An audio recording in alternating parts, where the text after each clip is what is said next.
मैं रंजू देवी जिला गोपालगंज राम जी के भजन गाने जा रही हूँ। प्लीज़ पसंद आए तो लाइक सब्सक्राइब जरूर करिएगा। राम जी तानी ले चदरिया बन जाही के बेरिया। राम जी तानी ले चदरिया बन जाही के बेरिया। आंगना में आमा रोवे दुआरा पर पापा रोई। आंगना में आमा रोवे दुआरा पर पापा रोई। ऐसे जपर रोवे सब सखिया बन जाही के बेरिया। छूटल जाला प्रेम नागरिया बन जाही के बेरिया। राम जी तानी ले चदरिया बन जाही के बेरिया। राम जी तानी ले चदरिया बन जाही के बेरिया।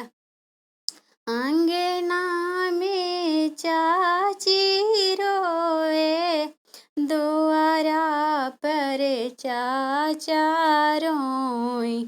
आंगना में चाची रोवे दुआरा पर चाचा रोई। ए छूटल जाला प्रेम नागरिया बन जाही के बेरिया। राम जी तानी ले चदरिया बन जाही के बेरिया। राम जी तानी ले चदरिया बन जाही के बेरिया। आंगना में भाभी रोवे दुआरा पर भैया रोए। आंगना में भाभी रोवे दुआरा पर भैया रोए। ए छूटल जाला सेज पर रोवे सब सखिया बन जाही के बेरिया। छूटल जाला प्रेम नागरिया बन जाही के बेरिया। छूटल जाला प्रेम नागरिया बन जाही के बेरिया।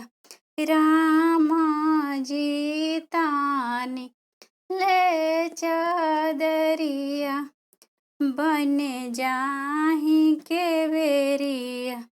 राम जी तानी ले चदरिया बन जाही